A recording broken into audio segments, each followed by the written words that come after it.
tonight the topic is it's handling frustration.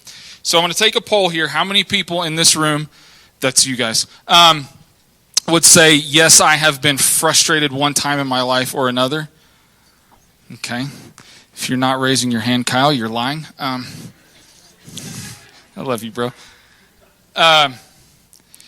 Frustration is, man, it's so real, right? So I'm excited about the time of year that we're in, not because ski season is about to happen, just because I don't ski. You're like, why do you live here? I know, good question. But like the holidays that are coming up, right? We got Thanksgiving coming up really, really soon, and followed by the greatest holiday ever, Christmas. I love Christmas, and Christmas loves me. But I got to thinking about those, right? And thinking about frustration and how many times like we like to get together, right, with friends and family, and we like to spend time together over these holidays, and a common theme or something I think that comes up a lot is out of that closeness and time spent like rubbing shoulders and eating turkey and ham and stuff together is frustration, especially like if you're around family and everything, right? I mean, it's people you haven't seen for a long time. In the first 15 minutes, you're like, it's great to see you. And then you're like, I remember what you did. And then whatever it is. And then all of a sudden, like you're tired or you're cranky because you've ate too much turkey. And so all of a sudden you find yourself like beginning to get irritated. And then before long, you're frustrated with people. And maybe it's not family. I don't think it's always that way, but I think we have a skewed idea, right, of these holidays even, where it's supposed to be thankful and joyful, and we like to think of it as almost like this picture right out of a Hallmark card, right? I mean, this is just pretty times and everything's wonderful, and when in reality it's probably more like the opening scene of like Home Alone, right? You guys seen, right, where the whole family's all together, and they're all going to go on a Christmas vacation, and everyone's super excited, and they're like mean and hateful and angry and arguing and talking really bad towards each other, especially like kids to their parents. I pause it and I look at my kids and I'm like, you better never, and they don't listen to that, but we sometimes get this time confused and we find ourselves frustrated. But the good thing about frustration is it's not biased to a certain season or to a certain group of people that we're around. We can find ourselves getting frustrated at many different points in our life. We experience frustration all the time. It's a part of the peak seasons. It's a part of the non-peak seasons. And I know for me personally, I know that frustration is real. I'm going to try and just be like an open book with you guys. Censored a little more than what would be appropriate for a recording. But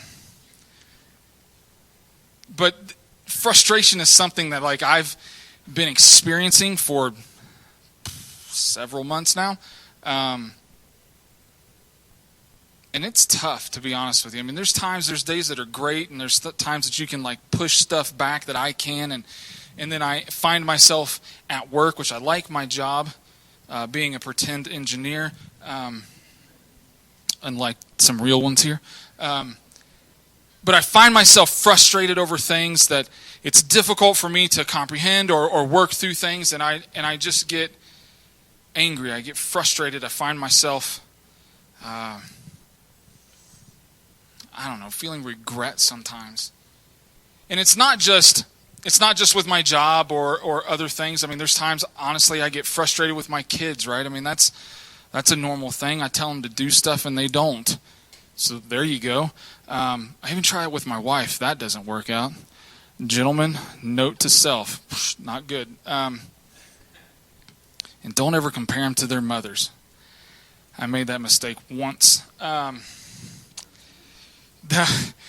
Then Misty was really frustrated with me. So, but I've been frustrated. I've been unsettled, I guess, uneasy about what I'm going through.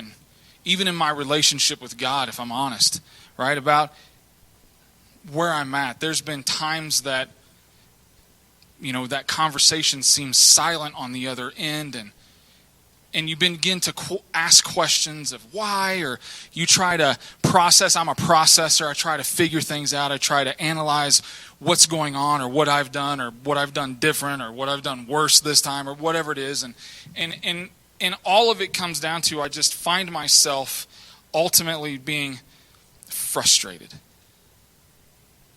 And unfortunately, with being frustrated, it doesn't just affect me, right?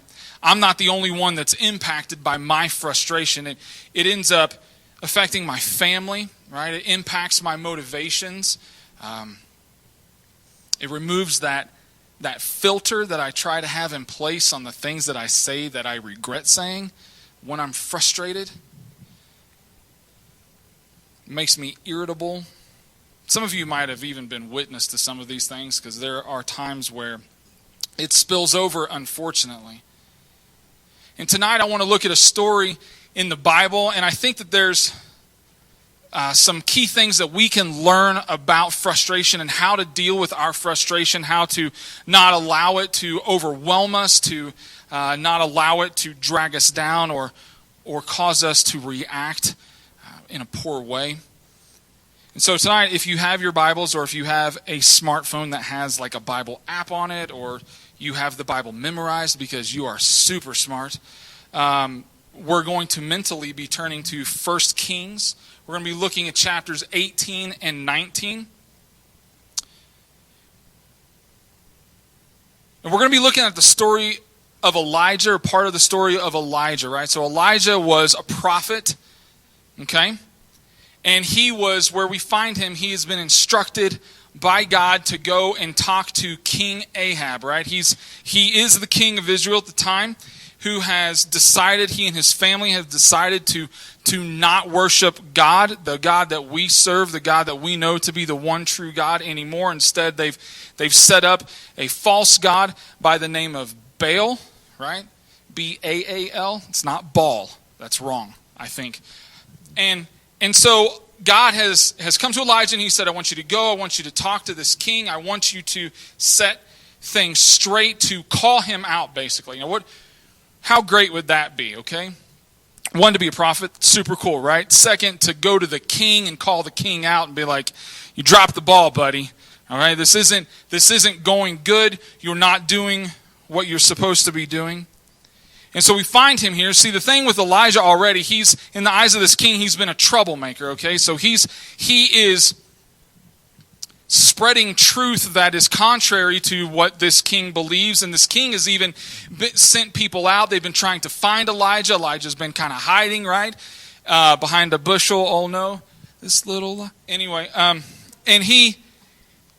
so Elijah's like, so I've got to go talk to the king. And so we find him in chapter 18, where he goes and he crosses paths with Obadiah, right? Now Obadiah was the guy that was in charge of the king's palace, okay? So this guy knew the king. They were Facebook friends, that kind of stuff. And so he goes to him and he says, look, I need you to set up a time. I need to be able to meet with the king. Obadiah is kind of like, look, if you fall through on this, like if I set it up and you don't show up, he's going to string me out, right? He's going to kill me. I'm not too cool about this. Elijah's like, don't worry, trust me. I'll be there. I'm going to meet this guy. And so in this, Israel is in their third year of a drought. And God has said, go meet this king and I'm going to bring rain. And so this is where we find Elijah in chapter 18, starting with verse 20. Now, I like reading to people stories. My wife doesn't like me to read to her, so she's not here. You guys are in luck. Starting in verse 20, it says, so Ahab called all the Israelites and those prophets to Mount Carmel. Elijah came to all the people and he said, you must decide what you are going to do. How long will you keep jumping from one side to the other? If the Lord is the true God, follow him. But if Baal is the true God, then follow him. He's like, look, we're drawing a line in the sand here, right? No more of this I don't have anything. All right, so drawing lines, you got to make a decision. That's where we're at. You guys are lucky. The people said nothing. Verse 22, so Elijah said, I am the only prophet of the Lord here, but there are 450 prophets of Baal.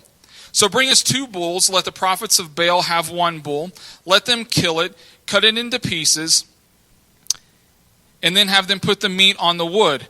But don't start the fire. I will do the same with the other bull, and I will not start the fire either. Prophets of Baal, pray to your God, and I will pray to the Lord. Whichever God answers the prayer and starts the fire is the true God. All the people agreed that this was a good idea. So this is kind of the attitude, the mindset that we see the people of Israel at this time. Verse 25, so then Elijah said to the prophets of Baal, there are many of you, so you go first. That's really kind of him, right? I mean, he's being self. He's like, you first. Like, I'm sure he opened the car door for him and everything. He says, you go first. Choose a bull and prepare it, but don't start your fire. So the prophets took the bull that was given to them, and they prepared it. They started praying to Baal and prayed until noon. They said, Baal, please answer us. But there was no sound. No one answered. When then they began jumping around on the altar they had built. At noon, Elijah began to make fun of them. I like this verse here, right? Because we see the confidence in Elijah right here, okay? He's like, you guys have had a little while to do your stuff. Nothing's happening. Ha ha. I'm sure he's pointing fingers, that sort of thing. Says he begins to make fun of them. He said, if Baal really is a god, maybe you should pray louder. Maybe he's busy. Maybe he is thinking about something, or maybe he stepped out for a minute. Maybe he could be sleeping. Maybe you should pray louder and wake him up. So the prophets, they did just that, right? They prayed louder. It's like talking to somebody who speaks a different language and you don't speak their language, right? And you like talk slow but extra loud, thinking they'll... So this is what I see these people doing, right? They're praying louder. They cut themselves with swords and spears. This was the way they worshipped. They cut themselves until they were bleeding all over. The afternoon passed, but the fire still had not started. The prophets were out of control and continued to act this way until the time came for the evening sacrifice. But nothing happened. There was no answer from Baal. There was no sound. There was no one listening. Then Elijah said to all the people, now come here. So they gathered around Elijah. The Lord's altar had been torn down, so Elijah repaired it. Elijah found 12 stones. There was 1 stone for each of the 12 tribes. These 12 tribes were named for the 12 sons of Jacob, the man who the Lord had named Israel. Elijah used these stones to repair the altar to honor the Lord. He dug a small ditch around the altar. It was wide enough and deep enough to hold about 4 gallons of water. Then Elijah put the wood on the altar. He cut the bull into pieces and laid the pieces on the wood. Then he said, fill 4 jars with water. Pour the water on the pieces of meat on the wood. Then Elijah said, do it again. Then he said, do it again. And the water ran down off the altar and filled the ditch. Again, we're seeing Elijah's belief in God and who he is. He knew that God was the one true God. He knew what God was asking him to do. And it looks like he's almost showing off, right? I mean, he's pointing fingers. He's saying, your God's not answering. Pray louder. And then not only does he sacrifice this bull and set it up, but then he's like, let's soak it with water, right? I mean, let's not just put it out here, and put like a starter log in there to help or what. I mean, let's just soak this sucker down with water. Said at the time for the afternoon sacrifice, the prophet Elijah approached the altar and prayed, Lord, the God of Abraham, Isaac, and Jacob, I ask you now to prove that you are the God of Israel and that I am your servant. Show these people that it was you that commanded me to do all these things. The Lord, answer my prayer. Show these people that you, Lord, are God and that you are the one who is bringing them back to you. Then fire came down from the Lord and burned the sacrifice, the wood, the stones, and the ground around the altar. So this is great, right? So Elijah's like putting up this big show, and God answers in a big show kind of way, right? He doesn't just light it on fire, and they're like, ooh, I mean, he burnt the stone. Come on, right? burnt the stone up. It says all the people saw this happen and bowed down to the ground and began saying, the Lord is God, the Lord is God. Then Elijah said, get the prophets of Baal.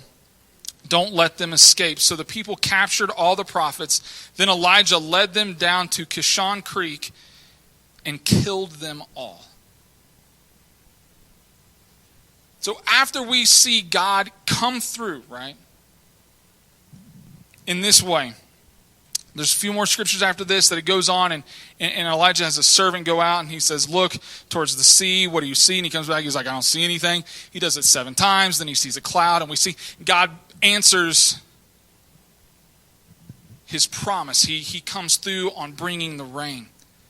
But we're going to jump into chapter 19, verse 1 here, and this is where we see things begin to turn for Elijah, right? Elijah's just had a good day, or a couple days, however long that took. And so in chapter 19, verse 1, it says, King Ahab told Jezebel everything that Elijah had done and how Elijah had killed all the prophets of Baal with a sword. So Jezebel sent a messenger to Elijah and said, I swear that by this time tomorrow you will be just as dead as those prophets. If I don't succeed, may the gods do the same or worse to me. And so here's where things change in verse 3 for Elijah. It says, when Elijah heard this, he was afraid. Right, this guy just built this altar, just made this huge mess, right? And God came through, burned it up. Amazing. It says, when he got this message from this lady who said, you ticked me off by doing this, I'm going to have you killed. It says he was afraid. So he ran away to save his life. He took his servant with him, and they went to Beersheba in Judah. Then Elijah left the servant in Beersheba and walked for a whole day into the desert, then sat down under a bush. It was a broom tree. Looks just like it sounds. And asked to die. He said, I have had enough, Lord. Take my life. I am no better than my ancestors. Elijah, a prophet of God who had just proven to Israel who the one true God really was, finds himself in a spot where he is frustrated, where he is tired, where he is ready to give up and quit. You know, he was feeling good about his job as a prophet, right? He was feeling good about who he was as a man, what was going on. He wasn't this crazy guy, right? I mean, God had come through and shown that what he was saying, who he was, that he was a servant of God, that this was true, but all of that was wiped away with one message from Jezebel, who said, I'm going to kill you by this time tomorrow. Now, I'm sure that she was a powerful woman and had the ability to try and do that, right? I mean, he's a servant of God. I'm not sure if he forgot that or if he just lost faith in who God was. But all of a sudden, this God who had just done amazing things before, now all of a sudden he's not even thinking like that. He's afraid for his life. He's running from Jezebel. And I think what this story shows us about frustration is this: it doesn't matter who you are, right? Frustration is real in everyone's life. It doesn't matter if you're a prophet, a preacher. It doesn't matter if you're the Pope or just a trash man, right? Or a ticket salesperson. But it doesn't matter. There's frustration is going to find us no matter what we do, no matter where we live, no matter what we believe in. And sometimes frustration is a direct result of our own actions, right? I mean, let's be honest, okay? I know that my frustration in life, a lot of the things that I deal with or whatever, honestly, a lot of it is because of poor decisions on my part or poor planning in certain things, right? You know, you're running behind last minute and shoot, I should have planned all of this before, and now we're rushing around to get everything set up or organized. Sometimes our actions bring out the worst in other people, right? And all of a sudden our frustration we find ourselves in is based off of somebody else because they're reacting to something we did, something we said, like killing 450 prophets that you really believed in. And so this is where Elijah was at. And all he was doing was listening to God, following God's instructions. And here's the thing, guys. Life throws us curveballs, right? I mean, we're gonna find ourselves encountered with things that is going to frustrate us. It's going to wear us out. We're going to be tired. We're not going to understand why we're not getting the answer that we want when we're praying. Or even like myself, you pray and you find yourself sitting there and there's silence and you're just waiting on God. And God's trying to, in those times, I know for me, He's trying to teach me something. Right? He's not being cruel or mean or holding back or anything like that. It's a lesson for me to learn. He's trying to grow me in those times, but honestly, I find myself frustrated. And in life, we're going to find ourselves there. I'm the kind of person that, for those of you that know me pretty well, I like for things to go well, right? I like for them to go the way they should. So like when I go do something, it should plan it. Like when I go to work, right? Nothing should break down. Although my job's to fix those things if they do, but I'm like, everything should be running good. And then when it breaks down, I'm like, well, what the heck? This is stupid. Why isn't this working right? And this is how I respond because for me, everything should run smooth. Everything should run perfect. Nothing should fall apart, break down, or not work out right. Todd, this is a struggle for me when I hunt, right? Because I'm hunting, right? I mean, why are the animals not just like walking right up and like, ooh, I'm right here, man, right here. That one's bigger, but I mean, you can tell. So I get frustrated even in those times when I've been hunting in the past and I'm waiting and there's hours and I'm like, this is not working out. This is not how this is supposed to go, right? I get frustrated in those moments. Pastor and author Charles Swindoll, he said this. He said, life is 10% what happens to me and 90% how I react to it. Now, I don't always react well. I know that.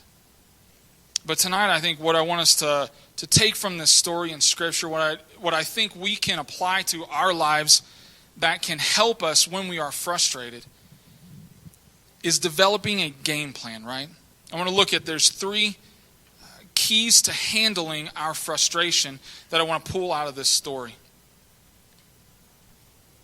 The first one is this. The first key to handling our frustration is to not allow distractions to cause us to lose our focus.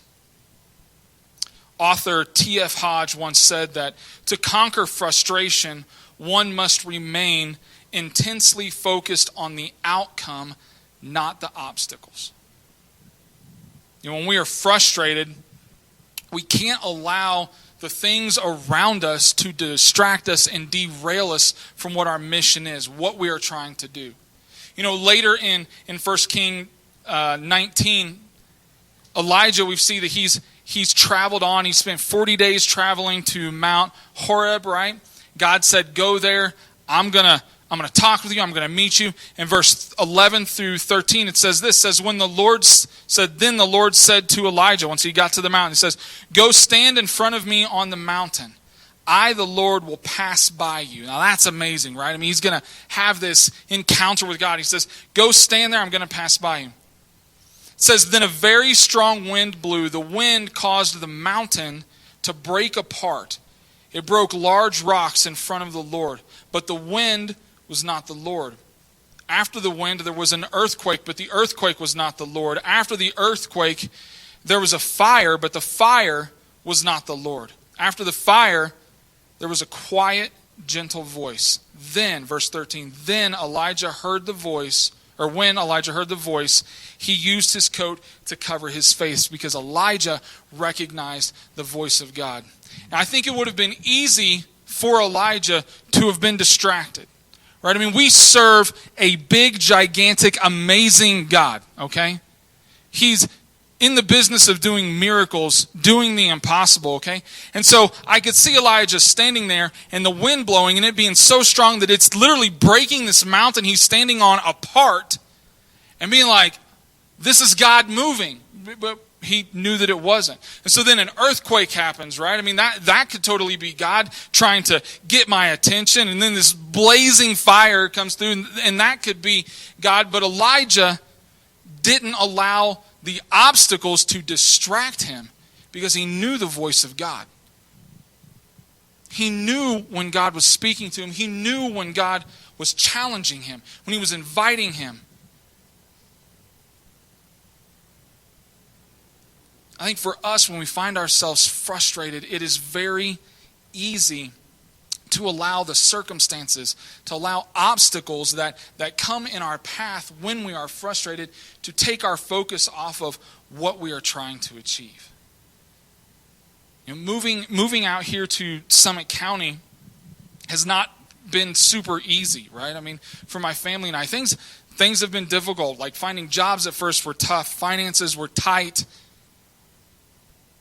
There's a lot of frustration that came with all of it, but it would have been easy for us to get so focused on those things of oh, this is not working out how it should. It's not going how I planned things to work out, and allow those obstacles to distract me from what our purpose is here, why we are here, why God brought Misty and I and our kids out here. It's easy to allow that frustration, the circumstances behind it, to distract us from achieving what we're trying to achieve. So the first key is we have to be aware, and we have to not allow those things to distract us. The second key in handling our frustration is to not try and handle our frustration on our own. Now, it's easier said than done. But again, in verse 4 of chapter 19, we see Elijah. He says that he ran away, right? When he got that message, he ran for his life, and he took his servant with him. He ran away, but he took somebody with him, right? He didn't go on his own. And for us, God has put people in our lives as a support system for us, right? In America, we have, there's a lot of different support groups that have been set up to help people, right? Alcoholics Anonymous, okay, right? Or I work with a guy who's a part of Narcotics Anonymous. You know, the idea is to help people to get clean, but to stay clean, to have a buddy system, someone that's there that you can talk to in those difficult times. There's support groups set up for people who are going through a divorce. There's support groups set up for people who have lost loved ones, family members, right? My sister-in-law, back in Missouri, she was a part of this support group. It's called Lost and Found. Not the kind of lost and found you think, but it's for like kids who had lost parents, right, who had passed away. And so she led this group, and I mean, it was being there to help these kids, I mean, just process and walk through life and love on them and be a friend. And it was awesome to see what she did and how she was able to touch other people that way. But we've got a bunch of different support groups set up in our country, right? I'm sure there's even a support group for people like me who are crazy about Christmas. I couldn't find one, but I'm sure there is one, because I'll be honest with you, come January, it gets depressing, man. The struggle is real. There's crying and sadness, and that's why my family and I, that's why we do Christmas twice a year, right? Christmas in July, because that's my support group. Because come Christmas, I'm like, we need some Christmas trees, and we need carols and all that stuff. Which those of you that were a part of it last year, we're crazy like that all the time. It's fun. Just wait till this next July. We're going to do it again. We have support groups for all these different things. But as a church, guys, as friends, we should be a support system for each other here. Right? We're not put in this world to tackle life and deal with challenges and difficulties on our own. God doesn't ask us. He doesn't say, just go, you're on your own, good luck with that. I hope everything turns out fine. We are here to support each other, right? We are here to help each other when we are frustrated, when we are in difficult times. Because the reality is if we're not careful and if we linger in frustration too long, frustration will lead to failure. And all of a sudden we're stuck in this idea of being a failure. Now Pastor Leila, as great as she is, has been dealing with me on this stuff too, because I don't deal well with failure either. I should have a couch up here and be laying down doing this for you guys. Like, you guys are my counselors, and I'm just talking, and you're taking notes, and you're like, this dude's crazy, drawing pictures and stuff. Failure's not always a bad thing. We can learn from the times when we fail, right? I mean, we can grow out of those times when we fail. But if we're not careful, failure will take us down this rabbit hole that does not lead to Wonderland, right? We can find ourselves just depressed. We can find ourselves excluding ourselves from other people or things that we would want to be a part of. And we need to be willing to ask for help. This is a challenge for us, for me even. To be willing to ask for help when I find myself frustrated, right? When I'm struggling with something. Instead of trying to bottle it up or hold it in, I need to have people that I can go to and talk to and say, look, man, I need help in this. I don't know how, but I need help because I'm just frustrated and I can't do this on my own. And we've got to be careful even in that, because not everybody is a good person to go to, right? I'm sure that we could all think of somebody that's like, yeah, I wouldn't go talk to that person. And there's been people in my life, friends that I've gone and talked to about stuff before, and they're like, you're an idiot, or just get over it, or what? And I'm like, I want to punch you in the face now, so good for you. We need to be cautious, but there are people that we can turn to. There are people in this church, in this room right now, that we can go to and that we can speak to confidentially or whatever and just say, look, I'm struggling with this. I'm having a hard time here, and I just need someone to help me process through this. I need someone to just talk the stupid out of me so that I don't make bad decisions in the middle of this. That we don't try to handle the situation on our own. And in turn, I think that we need to be willing to be that person that someone can come and talk to as well.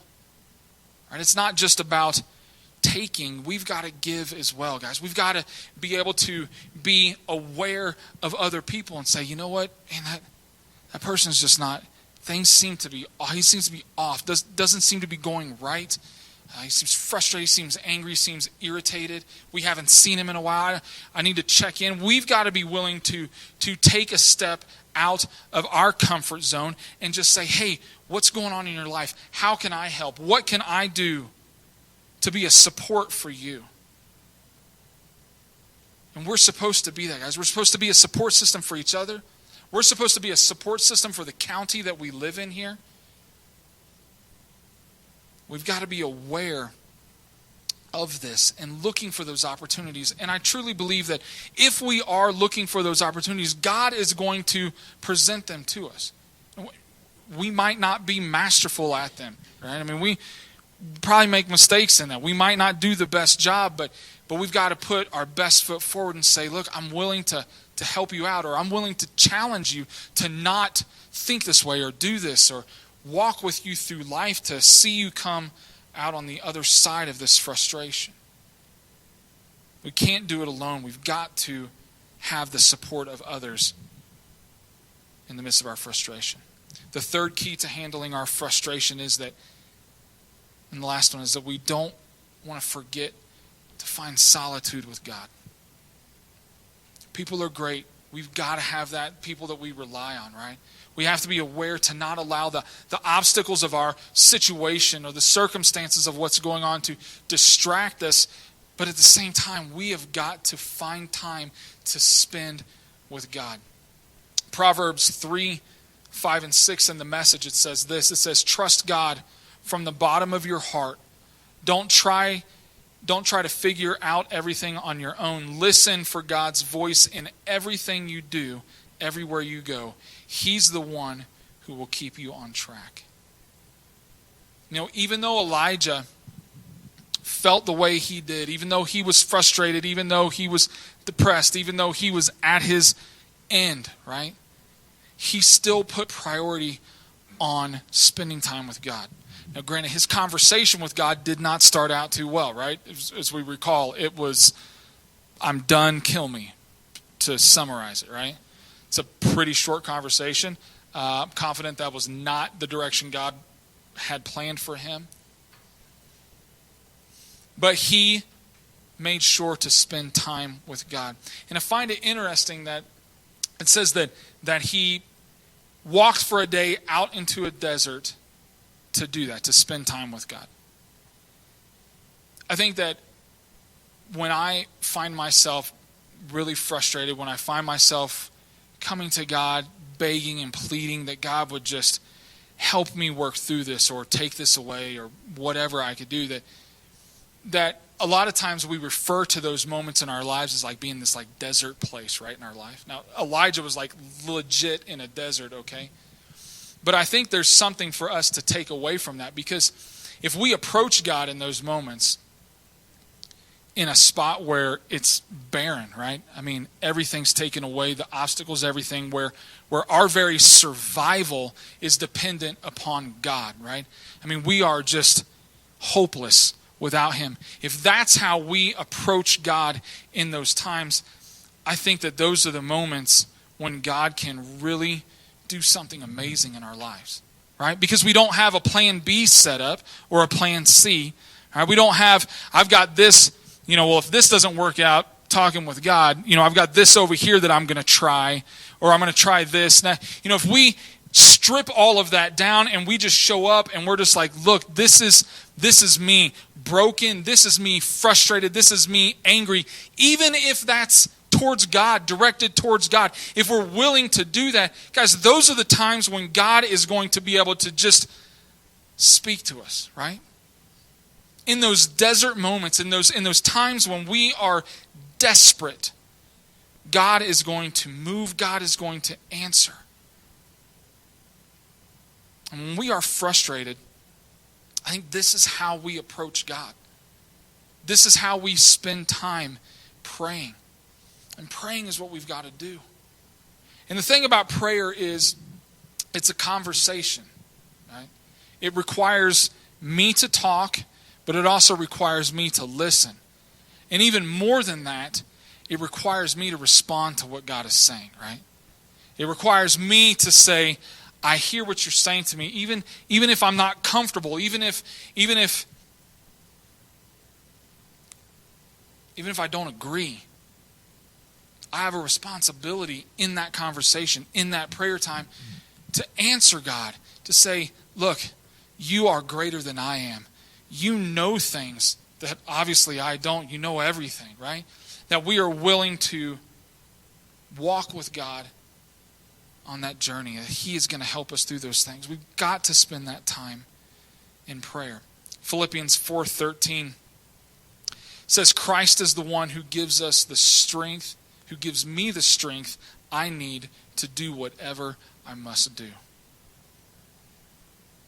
God wants to give us that strength to make it through each day, especially the difficult ones, especially the frustrating ones. He wants to give us that strength that we can only get from him, that the only strength that's going to allow us to walk through and process through the situation.